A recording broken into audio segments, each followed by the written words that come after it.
Hey, this is Kevin Johansson. I'm here in Jacksonville, Florida with the Fall Obsession. I wanted to do a quick review on the Viper HD spotting scope.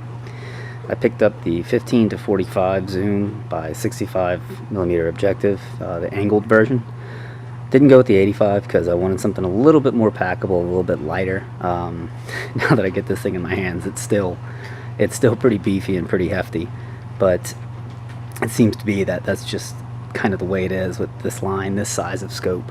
I went with the Viper, which is right in the middle, kind of the middle of the road option for Vortex. They have the Diamondback, which is on the lower tier, and then they also have the Razor, which is a step above this.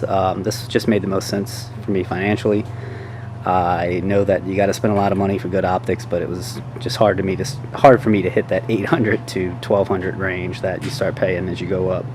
So I think this one's going to work out great. Picked it up for $650 from B&H. It came with the Pro GT tripod, and that's Vortex's, basically their top of the line tripod.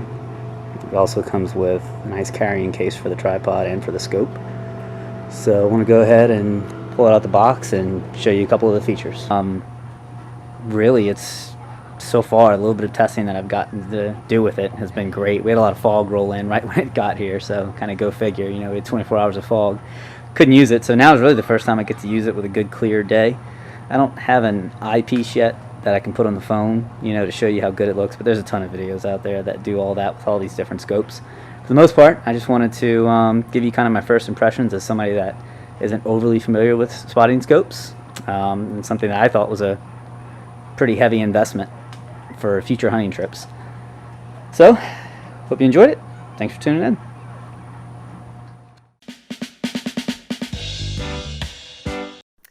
Hi everyone, so I'm going to be doing the review today on the Gosky spotting scope. It is a 20 by 60 power 60mm spotting scope. Got off of Amazon. It was roughly about $80. I'm just going to go over a quick few things of what I like, what it can do, and some of the footage that I've gotten from it. Just a quick little review, nothing biggie. So here we go. This is what it looks like when you pull it out of the box. You get a bag. Inside of this bag is the actual spotting scope. There is a phone mount. There is a tripod. On the scope, it does have an eye cap that you can use to cover up the lens. There is an actual lens cap that goes onto the actual wider part of the lens to keep the dust from getting in. There's also a sunshade that you can use to extend or retract based on the lighting that you have. So this is what it looks like right here. Cool, cute, very simple. Right here's where you got your power. You have to go ahead and unscrew this cap. This is where you focus it. It is actually very, very fine, and I like it. Supposedly it's waterproof. I have not tested it, and I don't plan to do so in this video. But I do have my own camera mount that I have. This doesn't come with it. This is something that I had to get for myself. That came with my tripod. You can go ahead and connect it there. One of the things that I did like about mine is that it's got a little spring pin inside of it that goes inside of here, as well as the screw that attaches onto the base of this. And it helps go ahead and secure it a lot better and keep it from pivoting around. The tripod that you have, it doesn't have that. It does not have that extra securing point on there. And it is very annoying, and it does not like the scope very much. When you do put it on there and you try to tighten it, especially when you're having your phone mounted to this thing, that's why I'm saying that the tripod itself is a piece of junk. You just want to get rid of it. It does not like that phone mount at all. If you're just working with this... Alright, this is going to be a quick overview of the Celestron Ultima 80 spotting scope. It's a variable power spotting scope with a 80mm objective. Without further ado, I'm going to jump into some of the statistics, some of the facts, just so I don't have to go over every little thing. Hopefully these pictures will take care of it. Limited lifetime warranty. I've heard good things about that. This is multilingual. You'll see that here. Pause at any time, obviously, if you want to see this stuff.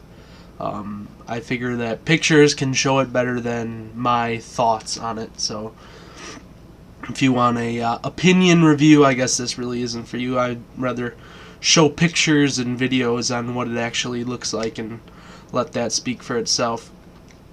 All the controls are very smooth. Obviously you're looking at the eyepiece and the focus adjustment. All of it's very smooth, very easy to adjust.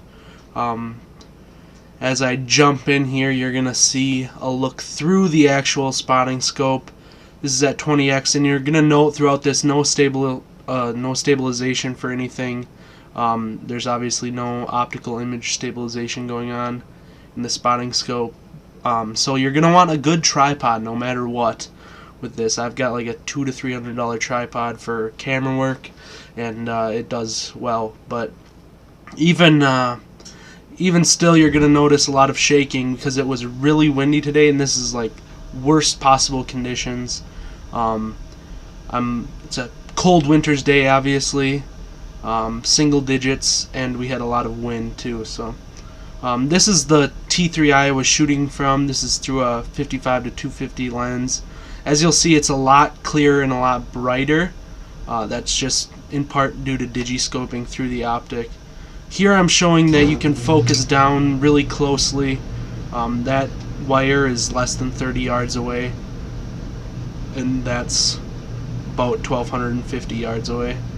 Another thing I wanted to go over was the disfigurement, the fisheye effect that you get when you're panning with this. Obviously it's not without flaws. It is a budget spotting scope, and panning around you'll notice it a lot more, but it's really not an issue when you're just glassing an area.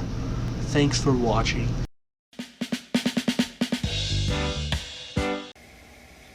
Hey guys, today I want to take a look at the Emarth spotting scope from Amazon. It's the #1 selling spotting scope on Amazon. It's a 20 to 60 by 60, which means it zooms from 20 to 60 times, and it's got an objective lens of 60 millimeters. Now at the time of this recording, it's on Amazon for $70. But I got it as a lightning deal for $50. And you got to keep in mind that this doesn't come with a cell phone adapter. And cell phone adapters can run you about $20. So this does come with a little tripod, and does come with a case, but we're going to talk about those later. So here's the scope. It comes with the lens cap and an eyepiece cap cover thing.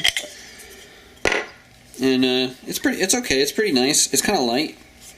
It does have a hood to keep glare out of the lens. The texture is kind of rubberish, I guess. And everything feels pretty good on it. I mean, the knob to zoom feels pretty good. There's not really a mark. I guess there's a tiny marking right here, if you can see that, where it shows you what you're at. And you don't have to stop at the numbers. You can put it wherever you want. It feels pretty good. It's nice and smooth. Same with the this is the focus knob. It feels pretty good. It's nice and smooth. It works pretty well. Also, there's this rubber gap or extension around the eyepiece. You can fold that back if you wear glasses. And sometimes I'll do this when using the cell phone, and sometimes I won't, just depending on the situation, whatever works best. Sometimes keeping it up helps. Anyway, hope you enjoyed it. Thanks for watching.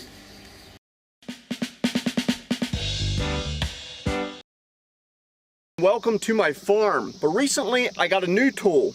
I got a spotting scope from Creative XP, and today we're going to be doing a bit of a review. So you're going to want to stick around for this review. I'm going to be showing you the features of this spotting scope, but more importantly, I'm going to be putting it to work. While I show you those features, I'm going to show you how well it works and what are the capabilities of the spotting scope. So let's get into it. So as I mentioned, it is a spotting scope from Creative XP.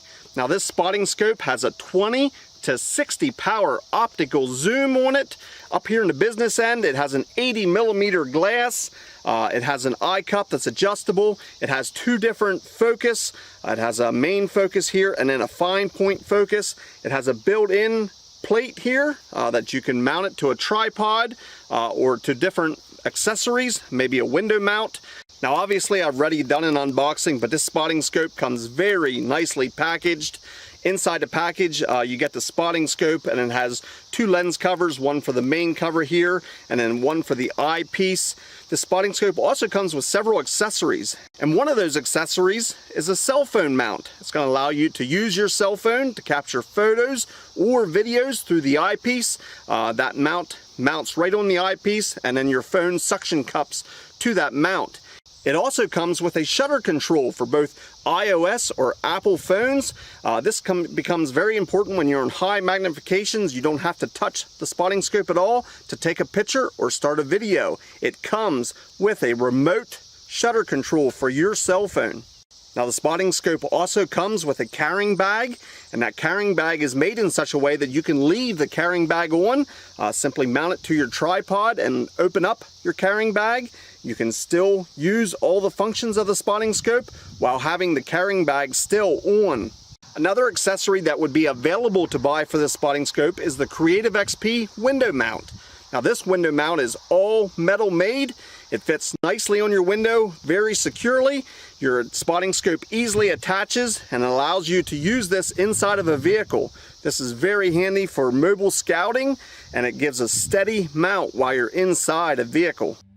Now, this spotting scope does come with a small tripod, and it's a metal tripod, and it's great for its lightweight and its mobility. And if you're moving around and you plan on laying down to use the spotting scope, that tripod does work. But for me, most times, and like this evening, I like to use a taller tripod.